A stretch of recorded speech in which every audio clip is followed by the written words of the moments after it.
right, well, good afternoon, everyone. Just a few things here to pass along, and then we'll get right to your questions. Secretary Austin hosted Ukrainian Minister of Defense Rustem Umerov at the Pentagon today and reaffirmed the unwavering support of the United States for Ukraine in the face of Russian aggression. During the meeting, Secretary Austin highlighted that the U.S. will soon announce a new security assistance package for Ukraine, valued at approximately $2.3 billion. The package will be a combination of Presidential Drawdown Authority and Ukraine Security Assistance Initiative funding, which will provide a significant number of urgently needed air defense interceptors to protect Ukrainian cities and civilians from Russia's unrelenting aerial attacks, as well as artillery and anti-tank weapons to support Ukraine's needs on the front lines. In addition, Minister Umerov provided Secretary Austin with an update on dynamics on the ground in Ukraine as Ukraine's forces bravely continue to fight Russian aggression. A full readout of the meeting will be available later today on the DoD website. And additionally, we'll have more details to provide in the near future regarding the security assistance package. Looking ahead to next week, Secretary Austin will participate in the upcoming NATO summit in Washington from July 9 through 11. The summit marks the 75th anniversary of NATO, and the Secretary will join President Biden in celebrating this milestone while advancing key policy priorities. These include ensuring the implementation of new NATO plans for credible deterrence and defense, enhancing long-term support for Ukraine, and fostering its future NATO membership. During the summit, Secretary Austin will be engaged on discussions to ramp up transatlantic defense industrial production, ensure adequate defense investments from allies, and the deepening of practical cooperation between NATO and its Indo-Pacific partners to include Australia, Japan, New Zealand, and the Republic of Korea. Since its creation 75 years ago, NATO has been the greatest defensive alliance in human history. Next week's summit underscores the U.S.'s unwavering commitment to NATO and the alliance's critical role in maintaining global security and stability. Finally, the U.S. Third Fleet is hosting the 29th annual Rim of the Pacific exercise in and around the Hawaiian Islands, June 27 through August 1st. RIMPAC is the world's premier joint and combined maritime military exercise. This year, 29 nations, 40 surface ships, 3 submarines, 14 national land forces, and over 150 aircraft, and more than 25,000 personnel are scheduled to participate. The theme of RIMPAC 2024 is Partners, Integrated, and Prepared. This year's iteration features a wide range of integrated capabilities from disaster relief to maritime security operations and from sea control to complex all-domain warfighting, all to prepare multinational partners towards operating collaboratively to enhance our collective capabilities towards defending a free and open Indo-Pacific. For further questions, I would refer you to Indo-Pacific Command Public Affairs. And with that, I'll be glad to take your questions. We'll go to Associated Press. Lita. Thanks, Pat. Two things. One, can you give us an update on the pier and plans to reattach it? And then as a follow-up on the Secretary's visit today, can you say whether there was any discussion about loosening restrictions on the use of long-range weapons? That's obviously one of the things that President Zelensky has asked about just as recently as Sunday, sort of urging Western nations to loosen restrictions. Did that come up during his meeting with the minister? Was there any forward movement on that? And one little tiny thing, I'm a little confused.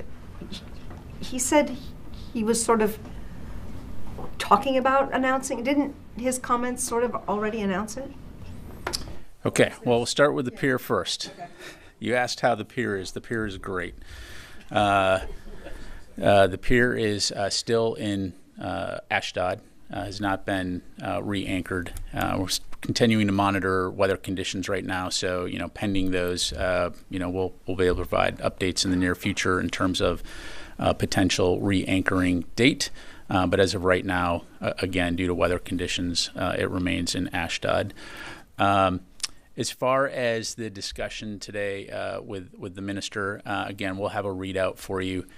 Don't have any specifics to provide on that front other than to say, our policy as it relates to the use of long-range weapons into Russia has not changed, which is, again, our policy is that the long-range weapons that we provide to Ukraine are for use inside Ukraine's sovereign territory. Well, except that they did loosen the restrictions a bit a couple weeks ago. In terms of counterfire across the border, what you were asking was Any other the restrictions or the request to use those types of capabilities to do deep strike inside, offensive attacks. The policy hasn't changed in that regard. Is Crimea considered? Crimea is part of Ukraine. Okay, so they can use the long-range weapons inside Crimea. That's part of Ukraine, correct. And then in terms of the Secretary's comments, again, I'll let them speak for themselves. I mean, given that the minister was here and given that we expect a more fulsome announcement in the near future, it provided an opportunity to highlight, not only our support for Ukraine, our continuing support for Ukraine, but also the fact that we will have this package out on the street soon as we continue to try to rush security assistance to them. Jennifer. General Ryder, does Secretary Austin think that Ukraine should be allowed to join NATO? I think you've heard Secretary Austin and others say that Ukraine's future is in NATO. And so it's not a U.S. decision whether or not to let Ukraine into NATO. It's a NATO alliance decision, so 32 countries. But certainly the things that we are doing now are to, and you've heard others say this, is build a bridge for Ukraine to come into NATO. And so part of that is working with them in terms of looking at their military and their defense capabilities, not only to ensure that they can sustain those into the future, but also to build interoperability in for the day when they are a member of NATO. But if the NATO leaders next week at the summit decide to allow Ukraine into NATO, the U.S. would support that? Well, again, I'm not going to get ahead of what NATO may or may not announce other than to say, we've been very clear that we see that Ukraine's future is in NATO. And can I follow up on the threat to U.S. bases in Europe? Is the threat, a potential terror threat, linked to the NATO summit?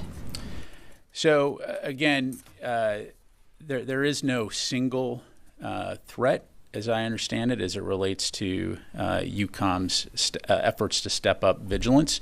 It's a combination of factors. Again, military commanders around the world have the authority to take appropriate and prudent measures to ensure the safety and security of our forces.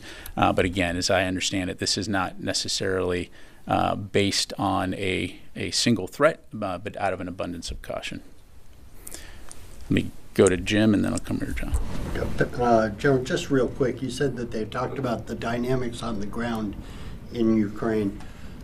Have the dynamics changed? What did the ministers tell the secretary about the situation there? Again, Jim, we'll get you a fuller readout here, but what we continue to see on the ground is it remains a tough fight. Russia continues to attempt to take ground, but the Ukrainians have done a good job of holding the line. Again, for context, in the 7 months that we were working to get additional security assistance and supplemental funding for Ukraine, the Russians made an effort to try to push and take Ukrainian territory and really did not accomplish that much in terms of the amount of geography that they were able to take. So what we see now is the Ukrainians, in large part, empowered by the security assistance that's being rushed in, to include ammunition, are now continuing to hold the line. We'll continue to support them in their efforts to defend themselves. They talk about counter offensives. Again, we'll get you a readout, but I'm not going to get into talking about potential future operations or refer you to the Ukrainians to talk about their operations, sir. Thanks, General. I go back to the pier. The Marshall area was full, according to the information that you gave us last week, is almost full, and the WFP said that they already transferred the sensitive aid material that could be ruined under the open air to their depots inside the area somehow.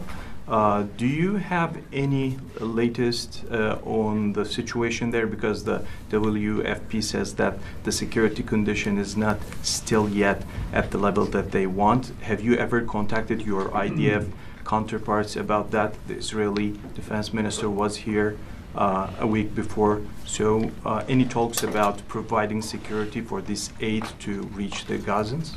Yeah, so a few things there. So first of all, for specifics, I would refer you to the World Food Program and USAID. As I understand it, the World Food Program has begun to take some of that aid out of the marshalling area to onward warehouses and distribution centers. But for the details on that, I'd have to refer you to them. Okay. And IDF, do you have any talks with them to provide security for the aid? Well, as you know, we've established a coordination cell that is comprised of humanitarian organizations, IDF, U.S. forces that are managing the pier.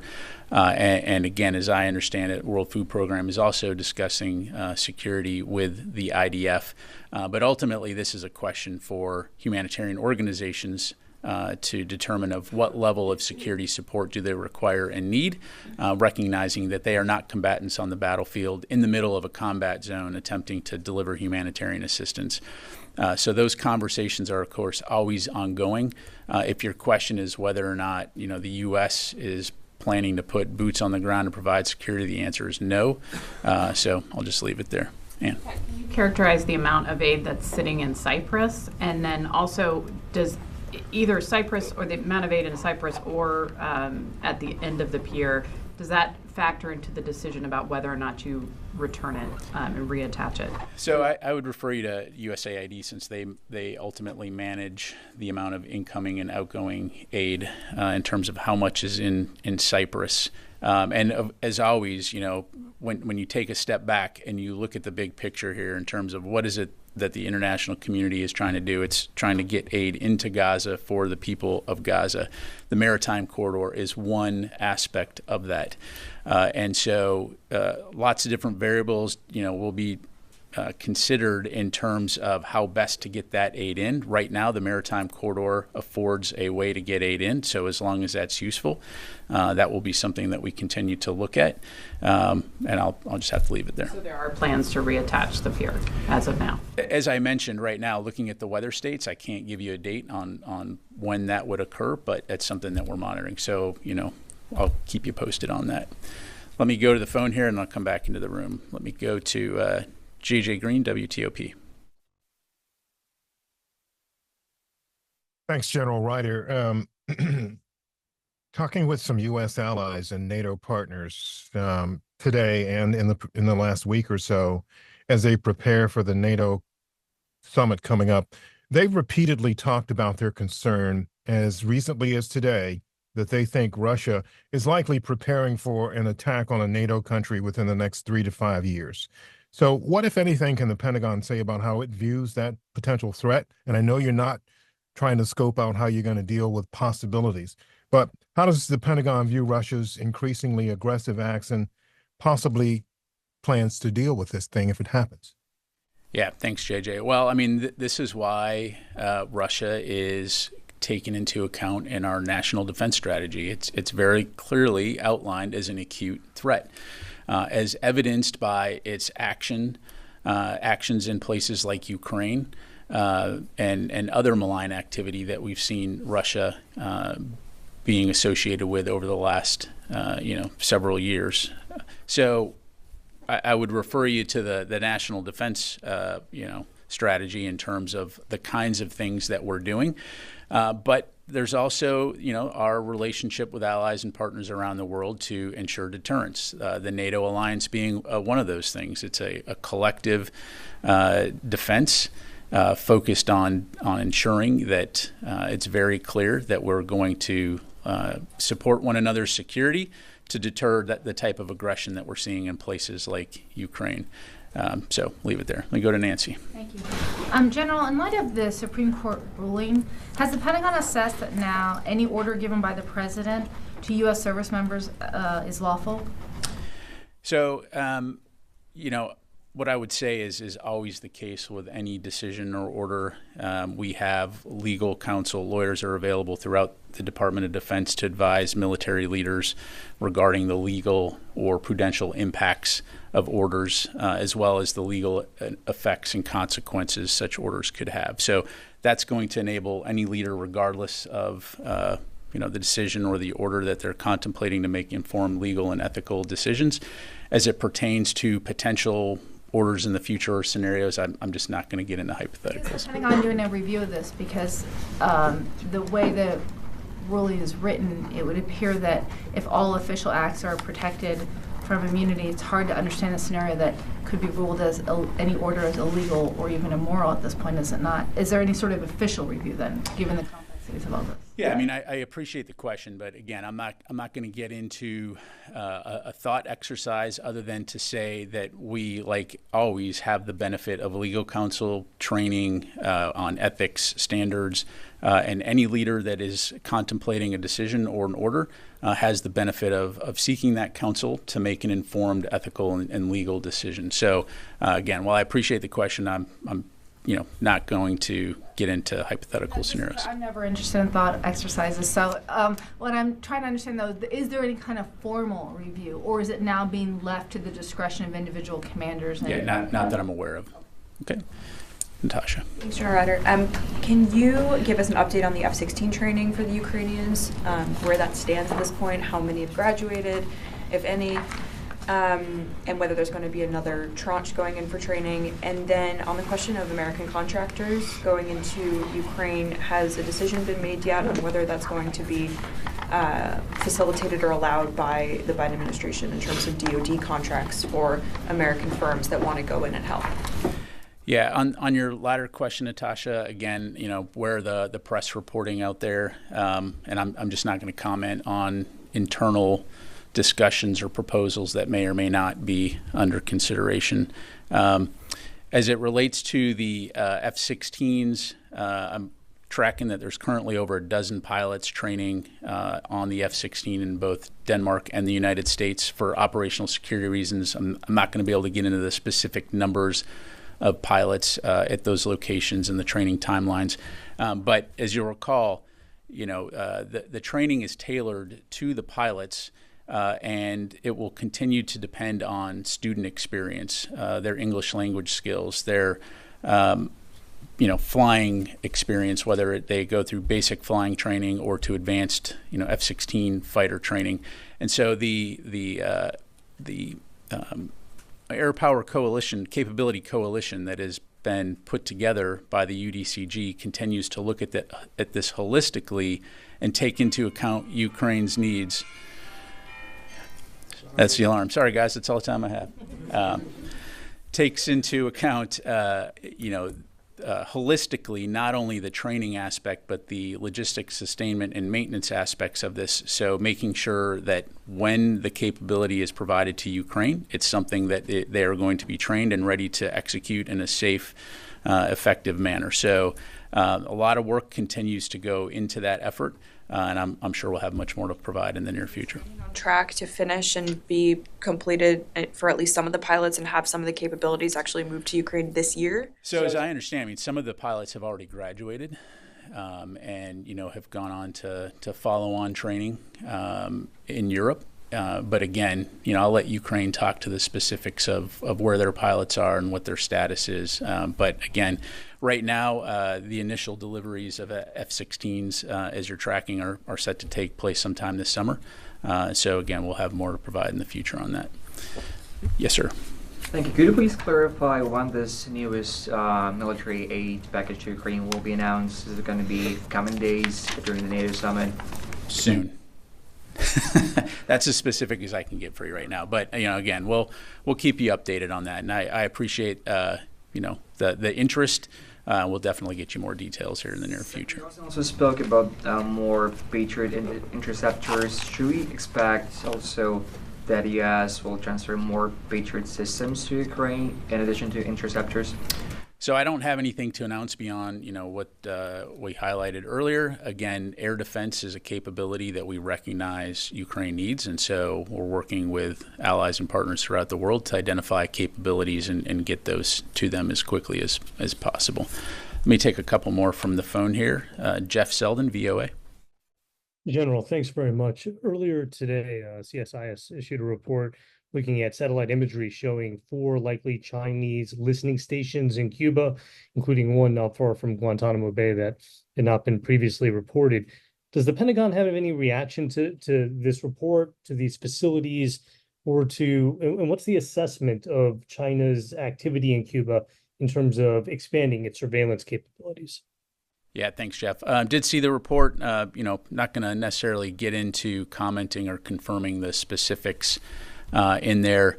I will say that, as always, we're confident that we can continue to meet our security commitments both here at home and in the region. As you may have heard us say, or the White House say, almost a year ago, they've been tracking that these activities have been going on for decades. The PRC had completed an upgrade of its facilities in Cuba in 2019. We know that the PRC is going to continue to try to enhance its presence in Cuba, and we will continue to keep working to disrupt that. So we're continuing to monitor this closely, taking steps to counter it, but that's all I've got on that, and I will just leave it there, Jeff. Let me go to Jeff Schogel, Task and Purpose. Thank you. According to media reports, 3 U.S. service members in Okinawa have been charged with sexual assault since December. Has the Secretary been briefed on this? Has he spoken with his Japanese counterpart on this? And have these alleged incidents affected the alliance at all? Yeah, thanks, Jeff. So the Secretary is, of course, tracking this closely. I will say that the alleged behavior of those members does not reflect the core values of the U.S. military, nor does it represent the conduct of the overwhelming majority of Japan-based personnel that we have forward deployed. And so we are closely working with the local communities to address their concerns regarding these cases. We are deeply troubled by the severity of the allegations, and we regret the anxiety this has caused. Japan is one of our closest allies, and so we will continue to do everything we can to keep the lines of communication open on this. The respective units are working diligently with local authorities to investigate the allegations thoroughly, while also ensuring due legal process under applicable laws and agreements. So I'll just leave it there. Thanks, Jeff. Come back to the room here. Yes, Janie. Thank you, General. 2 questions on North Korea and China. First question, North Korea launched another ballistic missiles into the East Coast yesterday, and North Korea claimed that it successfully tested multiple warheads last week. What is the Pentagon's reactions on this? Well, I think you saw that Indo-Pacific Command put out a statement on that. Again, we continue to highlight the fact that this kind of destabilizing, disruptive behavior is irresponsible. We continue to call on North Korea to return to diplomatic discussions. But in those particular launches, while there was no assessment that it posed a threat to the U.S. Or our allies or partners in the region, is something that we will continue to take seriously. On China, according to the New York Times, that China is purchasing farmland next to U.S. military bases across the United States, and it as a strategic base, monitoring U.S. military unit and using it for intelligence activities. Do you think this is a threat to national security, and what action will the United States take against China? Well, it is something that we continue to closely monitor. As you're probably aware, this is something also that the U.S. government writ large has looked at to include through CFIUS. So I would refer you to Department of Commerce and Treasury for more questions on that. Thank you. Thank you, General. I have a question for the Italian television. Looking at the NATO summit next week, how's the Secretary planning to address the issues that we saw coming out with President Biden and the debate with the counterpart of NATO?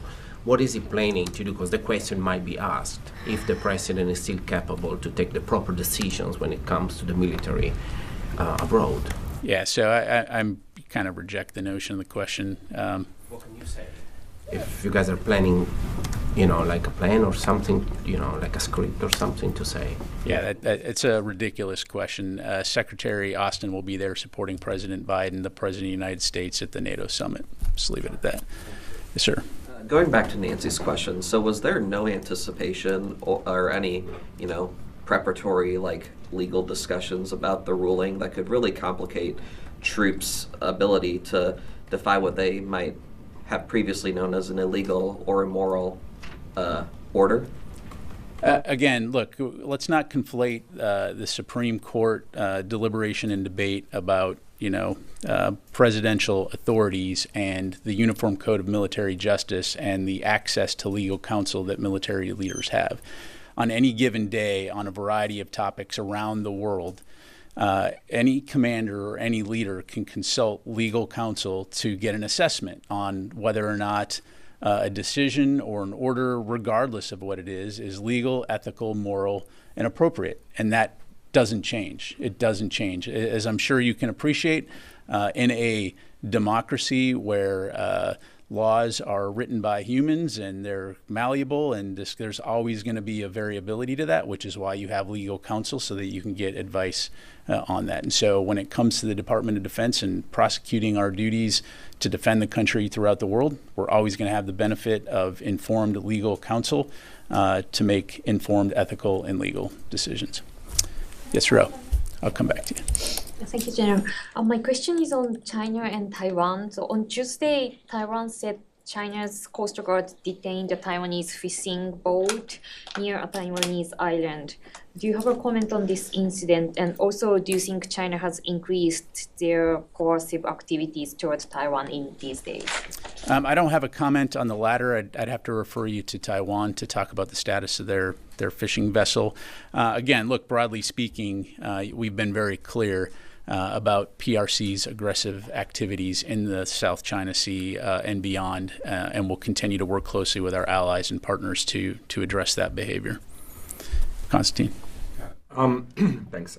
So on this line of questioning about the Supreme Court decision, I get what you're saying, that the Pentagon has lawyers available to consult for commanders to consult, but does the Pentagon feel that that is enough of a bulwark against a commander-in-chief that the Supreme Court has ruled to be pretty much immune from legal prosecution? Again, guys, I appreciate the line of questioning. I've provided you my response, and I'm going to leave it at that. Well, I'll try one more time. Okay, go ahead. I guess what we're trying to understand is, if this, you described it as a debate, but it was a decision by the Supreme Court, and that decision was that official acts are immune. And I think what we're trying to understand is, if the president, any order that he gives, does not face any possibility of prosecution, then how come U.S. service members could be charged for carrying out those acts? So I think what would help us, if there's a way to take the question, or maybe consider having somebody from General Counsel explain to us how they're thinking about it, because that's what we're trying to reconcile. Because the way you've explained it, a service member could follow exactly what the president told them to do and maybe face charges, and we're trying to understand why and under what circumstances. Yeah, and again, I appreciate the questions, but again, what I would tell you is, look, without getting into hypotheticals, every situation has to be assessed on its own merit, depending on the situation, the context of the situation. And if you are a military leader, you're going to have the benefit of consulting counsel or policymakers in terms of whether an order or decision is legal, ethical, or moral. That won't change. And so, again, I'm just going to leave it there. Can I just ask them, would you mind just taking our request? And I've answered the question. In the next few days or so, could we talk to someone even on a background level to get a better understanding of how the department is thinking about this from a legal perspective? If we have any updates to provide, we'll definitely take that into consideration. Sir. Thank you very much. With the recent row of Houthi attacks in Red Sea, with more sophisticated weapons, so how much it is big concern for United States after the Gaza war to keep its Arab allies safe from the possible attacks from the Houthis, because we know there is a possible deal between United States and Saudi Arabia, that is a defense deal, but that is linked with the Gaza peace process. So now what is the level of alertness for US in that region specifically?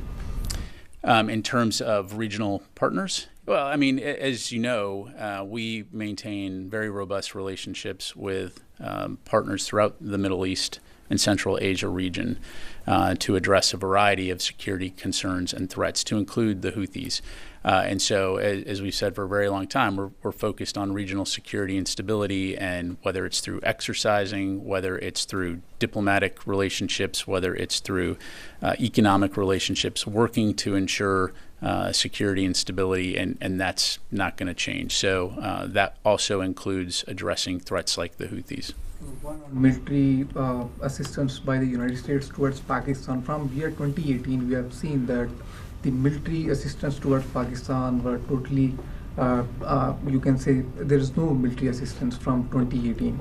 Only from this administration, we have seen only the civilian assistance. And from 2018, what the US was claiming that Pakistan is not doing enough to counter Al-Qaeda and Taliban. That was like key US demand from Pakistan. But now, as US is not there, at that time US was there in the region. And now Pakistan is going after Al-Qaeda linked groups, almost the TTP, the Pakistani Taliban group, and other groups. At this time, with this administration, any consideration for military assistance for Pakistan or other coordination regarding the ongoing Pakistani counterterrorism operations? Yeah, so I don't have anything to announce. As we talked about last time, the U.S. and Pakistan do share a security cooperation relationship, particularly focused on counterterrorism. We have a long history of working together in that regard. And so as opportunities present themselves in the future, you know, I'm sure those conversations will continue to be ongoing. But in terms of any new security assistance, I don't have anything to announce. All right, last question. Yes, sir. Thank you, General. Some reports are claiming that Israel will begin an offensive operation on Lebanon in the second half of July. Do you have any signs about this operation maybe will be imminent? And what's your current concern about the possibility of border conflict?